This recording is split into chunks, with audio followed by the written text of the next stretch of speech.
क्या है water retention, root growth और कॉम्पैक्शन। आपने देखा अभी कई जगह किसान का ये शिकायत है बहुत हार्ड हो गया। अभी जैसे मैं आपका ये वेस्टर्न यूपी वालों की बात करता हूँ जो राइस मीट करते हैं। अभी भाई बोल रहा था शुगर केन वाला एरिया, ये सब उसी एरिया की बात है। यहाँ पे क्या हो रहा है ना, जैसे सदियों से राइस मीट लिया जा रहा है और धीरे धीरे जो पड़लिंग पहले हम करते थे, किसान करता था, तो उसमें पड़लिंग में क्या होता है, आपका एग्रीगेट्स को ब्रेक किया जाता है सभी, और उससे क्ले नीचे जाके सेटल डाउन होती है। तो आपका 45 से 50 सेंटीमीटर के लगभग, कहीं पे थोड़ा अपर नीचे हो सकता है, लेकिन इस डेप्थ में जाके वो क्ले डिपोजिट हो गया और डिपोजिट होने के बाद हार्ड हो गया। अब क्या है ना, आप राइस मीट तो उगाओ, कोई दिक्कत नहीं है, लेकिन आपने जैसे ही कोई फ्रूट में गया, किसान कभी कभी क्या होता है, अभी आपके यहाँ बहुत सारे किसान मतलब हॉर्टिकल्चर क्रॉप्स भी लगा रहे हैं, और ऐसे कई किसान आए हम लोगों के पास। उन्होंने क्या किया, जैसे उठाया कहीं से पौधे लाए और रोप दिया। अब देखो, इसमें जब तक आप टेक्निकली साइंटिफिकली नहीं करोगे प्लांटेशन, तो आपको हो सकता है बहुत प्रॉब्लम हो। क्यों? जैसे आपने बोला डेप्थ, हमने पहले कह दिया कि मिट्टी को एक फैक्टर है डेप्थ। यदि वो डेप्थ उसका प्रॉपर कॉलम नहीं है, प्रॉपर प्रोफाइल नहीं है, तो आपकी मतलब वो क्रॉप प्रभावित हो जाएगी।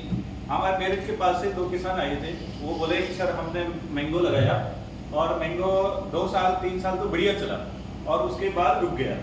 तो हम और क्या, उसके बाद ग्रोथ नहीं हो रही और पौधा कैसे हो गया, येलो हो गया। बहुत सी जगह आपको और भी पौधों में देख सकते हो, यदि कोई किसी भी एरिया में ऐसी कोई प्रॉब्लम है, तो पौधा जैसे ही हो गया, आपको लगता है 2-3 साल में यदि उसकी ग्रोथ नहीं बढ़ रही, क्योंकि जो भी पेरेनियल प्लांट्स हैं, इसका एक फिजियोलॉजी होती है। आप जिस दिन उसकी रूट रोकोगे ना, मतलब उसकी बढ़वार, उस दिन ऊपर का भी रुक जाएगा, वो उसका फिजियोलॉजी है। जिस दिन रूट की ग्रोथ रुक गई और आपको लगता है पौधा ऊपर नहीं बढ़ रहा, इसका मतलब रूट रुक गया, कहीं हो सकता है कोई हर्डल आ गया नीचे, ये उसका सिंपल एक इंडिकेशन है। तो उन्होंने ऐसे बताया, तो हमने कहा भाई आप तो कितना बड़ा बाग लगा लिया, वो तो बोला सर बहुत बाग लगा दिया। हमने कहा 1-2 पौधों की कुर्बानी देनी पड़ेगी, तो उसका आपको रीजन मतलब दिखा के भाई क्यों हो रहा है। तो अब किसान को यदि कोई कह दे 2-3 साल का पौधा है कि अब इसको भाई खत्म करना है, तो भाई उससे क्या बीतती है अपन जानते हैं। लेकिन भाई फिर भी उसने हिम्मत की, सर आप यदि उसका इलाज बता दोगे तो कर दो। हमने कहा इलाज तो बाद की बात है, पहले देखते हैं यदि वो जो क्यों नहीं हो रहा, तो उसका कारण एक ही है कि नीचे कोई हुआ है। और वो जब खुदवा आया, उन्होंने खोद के लेके आए, आप मानोगे नहीं, पौधे की रूट वो जैसे ऐसे जाके यहाँ पे क्या हो गया, गांठ बन गई, वो यही इकट्ठा हो गई। अब वो ऐसे जब मूल जो रूट है, यदि वो गांठ बन गई तो वो बढ़ेगा ही नहीं। हमने कहा देखो यही है, उसको जो बताया किसान को, तो समझ आया कि नहीं बात तो सही है सर, अब क्या करें सर। मैंने कहा देखा एक ही काम कर सकते हो, यदि साइड से मिनिमम डैमेज हो रहा है, आप उसको अब इसलिए कहते हैं प्लांटेशन करते वक्त यदि वो 1-1 मीटर के गड्ढे बनाते हैं, ये लिखा है टेक्निकल में कि भाई हॉर्टिकल्चर पौधे लगाएंगे तो क्या साइंटिफिक विधि क्या है कि प्रोफाइल आप खोदो, उसको करो, सैंपलिंग भी हम बताते हैं। आज जब मिट्टी का स्वास्थ्य देखना है हॉर्टिकल्चर क्रॉप्स के लिए, तो प्रोफाइल सैंपल लेना है, 1-1 मीटर के गड्ढे खोदने हैं। और गड्ढे आजकल क्या होता है ना, हम सैंपल लेने वालों को ये बताते हैं कि आप मशीन से मत खोदो, क्योंकि हर के पास आजकल वो आ गया ट्रैक्टर ऑपरेटेड, वो तुरंत उसको दबाया हाइड्रोलिक और खोद दे और कहते हैं साहब हम सैंपल लिया है। वो नहीं, उससे क्या ना आपको पकड़ में नहीं आती है हार्ड वाली। लेकिन सैंपल लेने के लिए आप मैनुअल गड्ढा खोदिए। आप मैनुअल खोदोगे तो जो आपका लेबर है वो आराम से बताएगा, सर 1 फीट आराम से खुदा, 2 फीट पे जाके थोड़ा हैवी हुआ, ये ऑब्जर्वेशन चाहिए अपन को। क्योंकि क्या है ना, जब मतलब जितनी एनर्जी मतलब अपन नहीं खोद पा रहे, तो पौधा भी उसको ब्रेक नहीं कर पाएगा। ये सीधा सा फिजियोलॉजी है। और मशीन तो खोद देगा, मशीन में तो आपको फील ही नहीं होगा कि, और वो छोटी लेयर है, ज्यादा भी नहीं लेयर नहीं है, मतलब वो लगभग 8 से 10 सेंटीमीटर होगी वो पर टूटते ही आपका नीचे कोई दिक्कत नहीं है।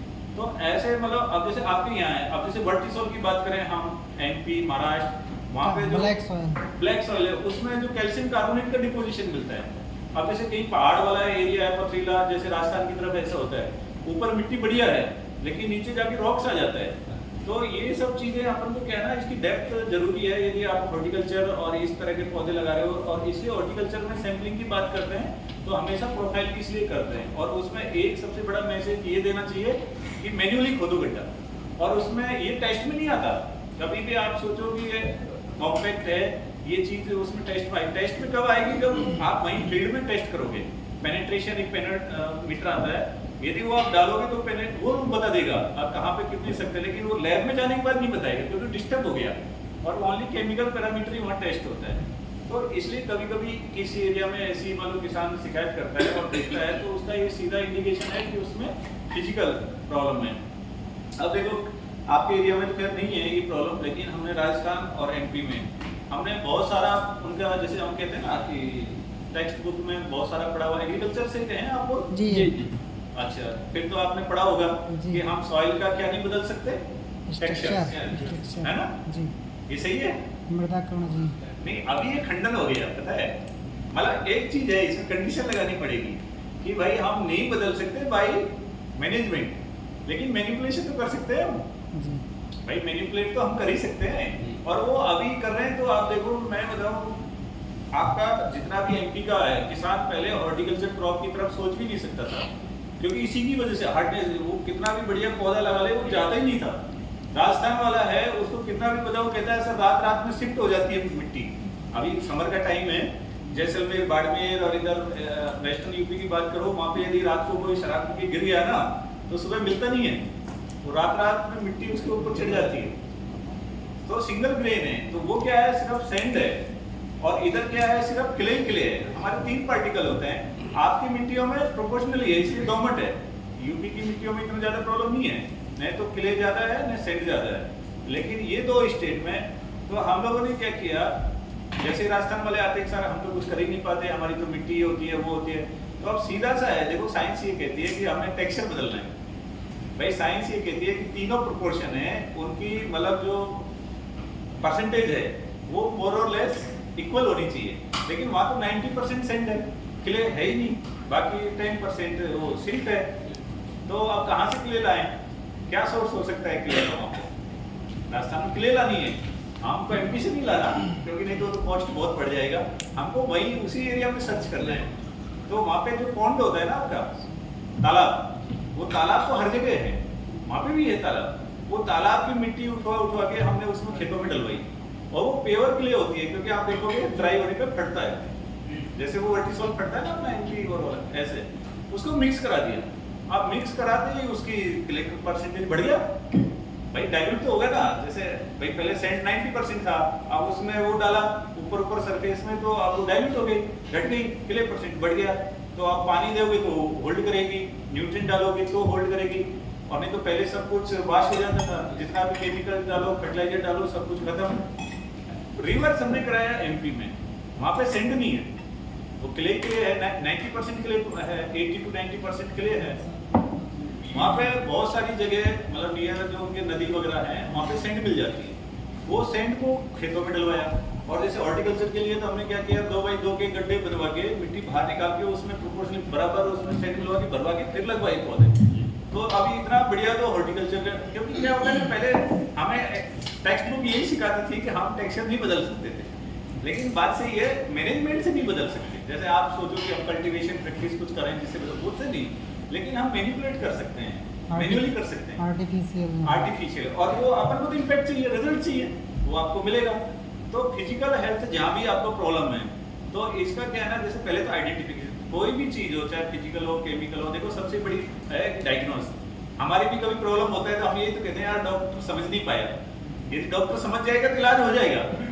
और ऐसे मिट्टी का है, मिट्टी के बारे में आपने एक बार पकड़ लिया ना कि यार समस्या क्या है, कई बार अपन क्या ना दवा कुछ और देते रहते हैं, बीमारी कुछ और होती है। तो ऐसे ही अभी तक क्या होता है, किसान क्या होता है ज्यादातर, वो बस कार्बन डालेगा, मेन्योर डालेगा, यही करता है। अब भाई वो, लेकिन राजस्थान में अभी 50 चला जाएगा टेम्परेचर, तो कितना भी मेन्योर डालो वो सब खत्म हो जाएगा। 50 और 52 टेम्परेचर जिस दिन होगा वो सब ऑक्सीडाइज होकर निकल जाएगा। मेन है कि उसका क्ले उसमें बढ़ाओ, और क्ले बढ़ेगा तो अपने आप कार्बन भी पकड़ेगा, न्यूट्रिएंट भी पकड़ेगा, और फर्टिलिटी भी डेवलप होगी। अच्छा, दूसरा है हमारा केमिकल। अब केमिकल में जो सबसे बड़ा तो आपका पीएच और ईसी आता है ना। पीएच आपका जैसे हमारा कहते हैं ना एसिडिटी वो दिखाता है, और दूसरा है आपका जो सॉल्युबल साल्ट्स होते हैं, मतलब हमारे होते दोनों साल्ट हैं, मतलब पीएच और ईसी में दोनों साल्ट होते हैं, लेकिन साल्ट अलग अलग तरह के होते हैं। एक तो होता है न्यूट्रिएंट सॉल्युबल साल्ट, जिनको मतलब हम फर्दर न्यूट्रलाइज नहीं कर सकते, जैसे जो भी सल्फेट और क्लोराइड बेस्ड साल्ट है ना, जी। जैसे आपका सोडियम क्लोराइड हो गया, कैल्शियम क्लोराइड हो गया, जी। पोटेशियम क्लोराइड हो गया, ये सब चीजें यदि आपने उसमें है तो उसको आप कोई केमिकल से न्यूट्रलाइज नहीं कर सकते। कर सकते हो? नहीं। सैलिनिटी की बात कर रहे हैं, वो सैलिनिटी को हाँ। हम कोई केमिकल ट्रीटमेंट नहीं दे सकते। जी। हम क्या कर सकते हैं, उसको डाइल्यूट लीचिंग कर से सकते खत्म हैं। कर सकते हैं, जी। है ना, मैन्योर करके उसको कर सकते हैं, हम वॉश करके उसको निकाल सकते हैं, जी। ऐसी चीजें जैसे। लेकिन आपका यदि मान लो दूसरा साल्ट है जो पीएच में रिफ्लेक्ट हो रहा है, पीएच में क्या होता है, मेनली कार्बोनेट बाइकार्बोनेट साल्ट होते हैं, जी। जैसे सोडियम कार्बोनेट हो गया, सोडियम बाइकार्बोनेट हो गया, कैल्शियम कार्बोनेट हो गया, कैल्शियम बाइकार्बोनेट हो गया, जिप्सम इनको पायरेट। आप न्यूट्रलाइज कर सकते हो। आप कोई भी आपको जैसे ऐसा कोई मटेरियल डालो जो ऑर्गेनिक मतलब एसिड प्रोड्यूस करता हो। अब जैसे जिप्सम है, जिप्सम केमिकली क्या है, कैल्शियम सल्फेट है, और अपन वाटर के प्रेजेंस में वो क्या बनाता है, रिएक्शन करके H2SO4 फाइनल प्रोडक्ट बनाता है, जी। मतलब सल्फ्यूरिक एसिड, तो वो पीएच को डाउन करता है, और उधर जो कैल्शियम है वो सोडियम को रिप्लेस करेगा, जी। एक्सचेंजेबल साइड पे जितना सोडियम आ गया उसको रिप्लेस कर देगा, और एक उसको पायराइट है। पायराइट वगैरह है, आपका ऑर्गेनिक मैन्योर है, ग्रीन मैन्योर है, ऐसे जी। कुछ भी आप डालो, ये आपका क्षारीय मिट्टियों में तुरंत आपको अच्छा पॉजिटिव रिजल्ट देगा, समझिए। दूसरा होता है कैटायन एक्सचेंज कैपेसिटी, ये क्या होता है आपका ज्यादातर जैसे हम कहते हैं कार्बन और क्ले, जी। इस बेस पे होता है। अब कार्बन हमारे मिट्टियों में देखो डे टू डे घटते जा रहा है, जी। जी। और उसका मेन कारण क्या है, देखो आप सब गाँव से ताल्लुक रखते हो, देखते हैं पहले क्या होता है, हर घर में 4 या 5 पशु रखते थे, जी सर। आप कितने पे आ गए? किसी में है भी नहीं और एक गांव में है 10। एक मान लो एवरेज में, मतलब कुछ तो एक भी नहीं, एक से कम, हाँ, उससे भी कम जाइए, है उससे भी कम चलिए। मतलब ज्यादातर एक मान लो। अब आप एक मान लो, खेती तो अपने पास बड़ी है भाई, खेती तो बड़े है सबके पास है, अब उसका ऑर्गेनिक मैन्योर का जो है हमारा वो जो सोर्स एप्लीकेशन का है वो नील हो गया, और टोटल हम केमिकल पे आ गए। अब भाई साहब कभी आप देखो, अपन भी जब मान लो फीवर वगैरह हो जाता है, हम पैरासीटामोल खाते हैं, 1-2 दिन पैरासीटामोल खाओ, तीसरे दिन आपको कैसा लगता है भाई, केमिकल तो उससे है ना, मतलब एकदम मतलब वो चाहिए उसको रिकवरी के लिए, आपको ऑर्गेनिक चाहिए। और हमको फिर जैसे ही डॉक्टर बताएगा आप जूस पियो, आपको जैसे रिकवरी के लिए, भाई वो तो खत्म हो गया फीवर तो, लेकिन आपको वीकनेस आ रहा है तो आपको क्या बोलेगा भाई, जूस पियो, दूध पियो, ऐसी चीजें जो आप उस पर एनर्जी प्रोड्यूस करें। अब आपने जो एनर्जी है सॉइल के लिए, ये तो क्या होता है ना, जितने केमिकल फर्टिलाइजर हैं ये आपको न्यूट्रिएंट देते हैं, एनर्जी नहीं देते हैं। एनर्जी का सोर्स हमारा कार्बन है, कार्बन का कोई भी सोर्स मतलब मिट्टी में अपन को चाहिए, क्यों चाहिए? अभी भाई जितने भी बता रहे हैं ना, ये जो डिजीज पैदा हो रही है, इसका एक ही कारण है, क्योंकि जो हमारा बेनिफिशियल जो माइक्रोब्स थे, चाहे बैक्टीरिया हो, अर्थवर्म हो, जितने भी थे, ये क्या हो गए, खत्म हो गए। क्यों खत्म हो गए? क्योंकि उनका खाना नहीं है, जी उनका खाना कार्बन है। अब मिट्टियों में कार्बन की मात्रा खत्म हो गई, उनकी पॉपुलेशन खत्म हो गई, और ये बढ़ रही है, पैथोजेंस बढ़ रहे हैं। अब फंगल है हमारे, कितना भी आप आइसोलेट करा लो किसी की भी मिट्टी लाके, आपका बेनिफिशियल फंगल कोई नहीं मिलेगा, जैसे माइक्रोराइजा वाला और ये इस टाइम कोई नहीं मिलेगा। हमको आज डालना पड़ रहा है, मतलब आप देखो किसान को माइक्रोराइजा वगैरह डालना पड़ रहा है, जबकि ये पहले से था, लेकिन ये खत्म हो गए।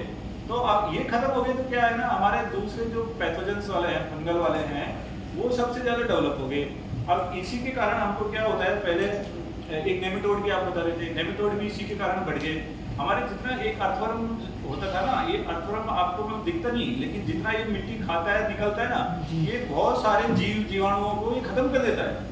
दूसरे हमारे बैक्टीरिया जैसे राइजोबियम वगैरह हैं, ये फायदा तो करते ही हैं, साथ साथ क्योंकि क्या होता है ना, जब भी आपका एक नेगेटिव एक पॉजिटिव पॉपुलेशन ज्यादा होगी तो ऑटोमेटिक नेगेटिव की वो डाउन कर देगा, लेकिन अब नेगेटिव पॉपुलेशन ज्यादा हो गई तो आप पॉजिटिव तो रहना ही नहीं है। तो मेरा कहने का मतलब ये है, डायरेक्ट जितना अपनी प्रॉब्लम आ रही है वो मिट्टी का सबसे ज्यादा कार्बन के कारण आ रहे हैं, क्योंकि कार्बन आपका सबका बेस है। इवन फिजिकल जो प्रॉपर्टीज हैं, केमिकल प्रॉपर्टीज हैं, इवन बायोलॉजिकल प्रॉपर्टी है, इसका सेंटर पॉइंट आपका कार्बन है।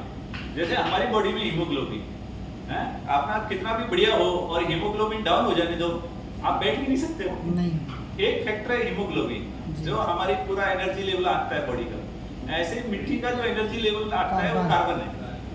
आप देख लो किसी के खेत में, आप देखना कभी किसी का अच्छा खेत है, कार्बन उसमें अच्छा है, आप देखो उसमें ऑटोमेटिक आपको देखेगा वहां जाके जैसे पहले बुजुर्ग बताते थे कि भाई जब खेतों में पानी लगता था ना तो गांव में मतलब वो फ्लेवर आ जाती थी, स्मेल आती उसकी, हाँ, महक महक आती थी। मिट्टी की आज महक। आपके बगल में पानी लगता हो, कोई मिट्टी महक देती है?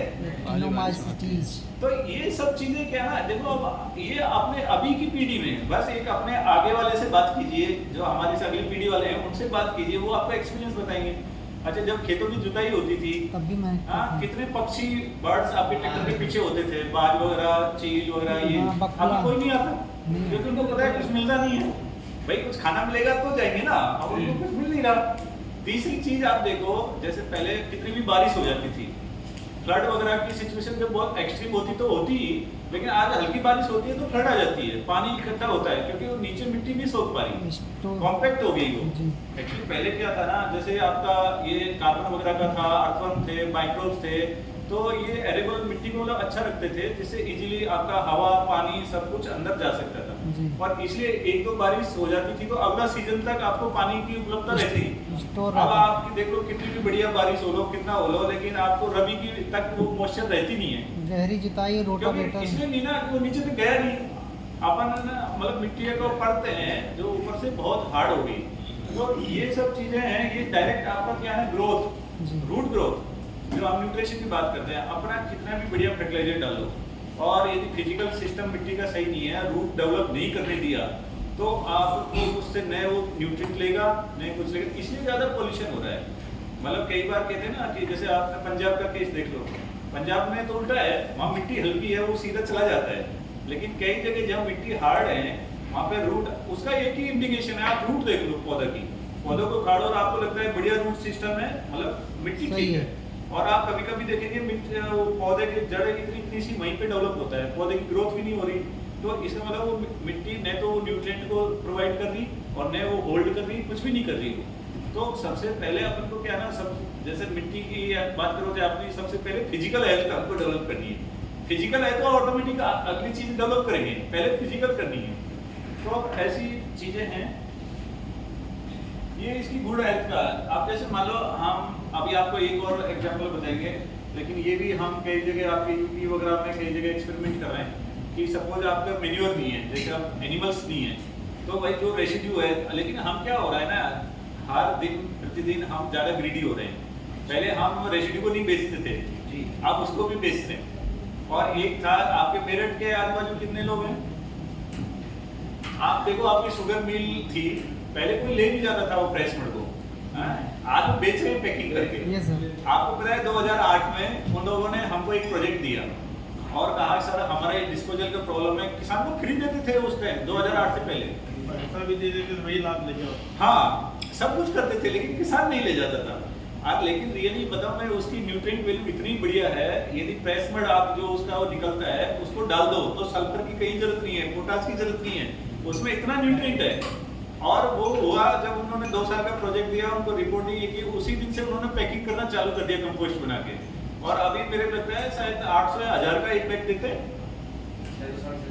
हाँ 600 650, पहले फ्री देते थे और अब किसान उसके पीछे पड़ रहा है। लत लग हाँ वो गई। कह रहा है सर अब लत लग गई। पहले 20 रुपए कुंटल देते थे, हाँ। वही 100-120। आप मतलब देखो कभी कभी देखो चीज है, तरीका पहले बदला, वो फ्री में बैग में देते कर थे, दिया। तब आपने उसकी कीमत नहीं समझी, और आप उसको वो पैकिंग करके खाली कंपोस्टिंग करके पैकिंग कर रहे हैं, आप 600-700 रुपए कमा रहा है एक बैग से। वो तो कह रहा है सर हमें तो बढ़िया इनकम जनरेट हो रही है, और अब किसान को पता लगा अगर इसको डालने से फायदा होता है। तो कभी कभी क्या है ना, आपके ऐसी कोई चीज हो सकती है, जैसे रेसिड्यू की हम बात करें, अब रेसिड्यू को क्या है ना, अपन डालें तो कार्बन की क्वांटिटी बढ़ाता है। जैसे मान लो खेतों में पहले अपन होता भी था बहुत सारा घास फूस को अपन उसी में जुताई कर देते थे, जलाना नहीं है बस। अब इसके लिए देखो गवर्नमेंट ने आपको डिकम्पोजर भी अवेलेबल कराए कि भाई रेसिड्यू वगैरह को उसी में डिकम्पोज कर दीजिए, क्योंकि ये एक मतलब अब हाई लेवल पे है। ये मतलब ये फाइनल हो गया, डिसीजन हो गया, अब अल्टीमेट हमें कार्बन बढ़ाना ही है, और कार्बन बढ़ेगा तो जो क्लाइमेट चेंज वाले चिल्लाते हैं ना, ये भी नहीं होगा, ये भी कार्बन की कारण है, क्योंकि मिट्टियों से कार्बन एटमॉस्फेयर में आ रहा है, और अपना पर्पज है वो कार्बन को एटमॉस्फेयर से मिट्टी में प्रिजर्व करना। यही क्लाइमेट को मिटिगेशन का यही है। तो मेरा कहना है कि रेसिड्यू करो, आपके यहाँ कोई भी ऑर्गेनिक चीज अवेलेबल हो, जैसे मैंने शुगर केन का एक एग्जांपल बताया, ऐसे और भी कोई हो सकता है, तो आप उसको मतलब मिट्टी में जरूर आप रखो और दबाओ, और ऐसा उसका है ना हमेशा पॉजिटिव इम्पैक्ट आता है, कोई नेगेटिव इम्पैक्ट आता नहीं है। एक हमारे लॉन्ग टर्म फर्टिलाइजर एक्सपेरिमेंट थे। आपने देखो बहुत बार सुना होगा, न्यूज में भी, पेपरों में पढ़ा होगा कि ये लिखा जाता है कि उर्वरक डालने से मिट्टियां खराब हो गई। पढ़ा? आप लोग कितने एग्री करते हो? 1 2 3। मैं एग्री नहीं करता। भाई देखो, स्टेटमेंट देना उसको स्पेसिफिक देना पड़ेगा। ज्यादातर क्या होता है, मीडिया वगैरह हम लोगों की बहुत बार डिबेट होती है, बहुत ये होता है, हम उनको साफ बोलते हैं तुम गलत बोल रहे हो, पब्लिक को गुमराह मत करो। भाई जैसे मान लो कोई चीज कहा जाए कि भाई आज मिट्टियां खराब हो गई उर्वरक डालने से, ऐसे नहीं, आप एक स्पेसिफिक चीज बोलो। अब भाई ओनली नाइट्रोजन डालने से खराब हो गई या नाइट्रोजन फास्फोरस डालने से, भाई बैलेंस डालोगे तो कुछ खराब नहीं होता है। एक ही चीज अधिक मात्रा में डाल दिया। यूरिया बिल्कुल तब होगा, तो आप ऐसे बोलोगे तो आपका ये मतलब सही है जी। लेकिन आप एक सिंपल लैंग्वेज कहो कि उर्वरक डालने से खराब हो गई। मैं आपको बताऊं, हमारे देश में 71 में, मेरे को लगता है मेरा भी बर्थ नहीं था, आप में से भी 71 में भाई साहब का शायद बर्थ हो। 71 में आईसीआर ने एक स्कीम चालू की थी और हर स्टेट को एक लॉन्ग टर्म फर्टिलाइजर एक्सपेरिमेंट दिया, और वो फर्टिलाइजर एक्सपेरिमेंट का एक ही पर्पज था, अब जो किसान अप्लाई करता है उर्वरक वो ट्रीटमेंट रखे। जैसे कुछ किसान हैं जो ओनली नाइट्रोजन डालते हैं, तो एक पट्टी पूरा नाइट्रोजन, आज भी मतलब 54 इयर्स हो गया, आज भी उसमें नाइट्रोजन डाला जाता है। एक है जिसमें नाइट्रोजन और फास्फोरस मतलब यूरिया और डीएपी डाला जाता है, एक है जिसमें तीनों डाले जाते हैं एनपीके, एक है एनपीके प्लस जिंक डाला जाता है, एक है एनपीके सल्फर डाला जाता है, एक है एनपीके प्लस ऑर्गेनिक मैन्योर जो आईएनएम इंटीग्रेटेड न्यूट्रिएंट मैनेजमेंट अपन बोलते हैं, एक वो है। तो ऐसे करके, और एक है कि जिसमें जैसे पहले जो अपनी रिकमेंडेशन थी एनपीके की, वो क्या थी 120 60 40 थी, है ना? हाँ, 120 60 40 डालते थे ना गेहूं और धान और इसमें, लेकिन अब हाईली वेराइटी आ गई तो अपन ने उसको रिवाइज कर दिया, और रिवाइज करने से तो इसलिए 150% था। ये मैसेज भी वहीं से आया। अब हमको रिवीजन करना है। क्यों करना है? पहले अपना जो यील्ड पोटेंशियल था क्रॉप का वो क्या था, 2 टन 3 टन। आज आप सब कितना ले रहे हो, मतलब धान की बात करो, गेहूं की बात करो, आपकी जो प्रोडक्शन लेवल तो 3-4 टाइम बढ़ गया। जी सर। अब 6 टन की बात करते हैं पर हेक्टर, गेहूं की बात करते हैं जैसे 60 क्विंटल की बात करते हो ना? जी 60 से 80। तो बताओ पहले कहाँ था वो लेवल? तो वही भाई है। पहले की न्यूट्रिएंट रिक्वायरमेंट कम, भाई जितना आप एनर्जी की काम करोगे उतना ही वो हो जाएगा। तो इसलिए उनको टाइम टू टाइम अपन को है ना, जैसे मिट्टी टेस्ट करने का, अब जैसे कई लोगों का कंप्लेंट आता है साहब मिट्टी टेस्ट कहाँ करें, हमारे पास तो हमारी लैब वगैरह है, ये नहीं प्रोवाइड कर रही। तो देखो एक हमारे पूसा संस्थान में, मैं लास्ट में जाता हूँ, ये तो आपके पास रहेगा, ये सब आप देखना कि एक मीटर डेवलप किया है, शायद आप लोगों ने किसी ने देखा हो। वो मेले में सर आता है। हाँ, मेले में जो देखा हो। इसको क्या ना, आप अपने लेवल पे सिर्फ 3 दिन की ट्रेनिंग करके कोई भी मिट्टी टेस्ट कर सकता है, और ये जितना सॉइल हेल्थ कार्ड में पैरामीटर है ना आपके 12 प्लस 2 एक्स्ट्रा जिप्सम रिक्वायरमेंट और लाइम रिक्वायरमेंट भी करता है, तो टोटल 14 पैरामीटर करके आप जैसे अपने लेवल पे एक मतलब हर आदमी को लेने की जरूरत नहीं है, 1 लाख रुपए इसकी कॉस्ट है जीएसटी के साथ। लेकिन जैसे आप ग्रुप में आप अपना करके टेस्ट करके किसानों को दोगे तो रिलायबल होगा एक अच्छा, और उसी के आधारित पे आप उनको न्यूट्रिएंट करोगे तो इम्पैक्ट। देखो कोई भी हो क्लाइंट, हम भी किसी चीज के क्लाइंट हैं, हम कब किसी चीज को प्रमोट करते हैं जब अपन को फायदा होता है। जब आपके यहाँ से कोई प्रोडक्ट लेगा और आपने मतलब टेस्ट बेस पे उसको बताया तो जरूर वो फायदा देगा। कई बार क्या होता है अपन टेस्ट किया नहीं और सजेस्ट कर दिए तो उस दिक्कत होता है। तो आप है ना ये सब कुछ देख लेना, और इसको 3 दिन की ट्रेनिंग के करके इसको कोई भी चला सकता है। अभी आपके कोई सवाल हो तो बताओ, क्योंकि हमारी अगली फैकल्टी आ गई है। जी तो इसको जो है मतलब ऑनलाइन इसको लिया जा सकता है। हाँ, एक आपको मैं नंबर दे दूंगा, जी, जी, जिसके सप्लायर है एक बजीर सिंह भैया हैं, जी है ना, वो इसको बना रहे हैं। जी मतलब दिल्ली बेस्ड है। टोटल तो हमने वो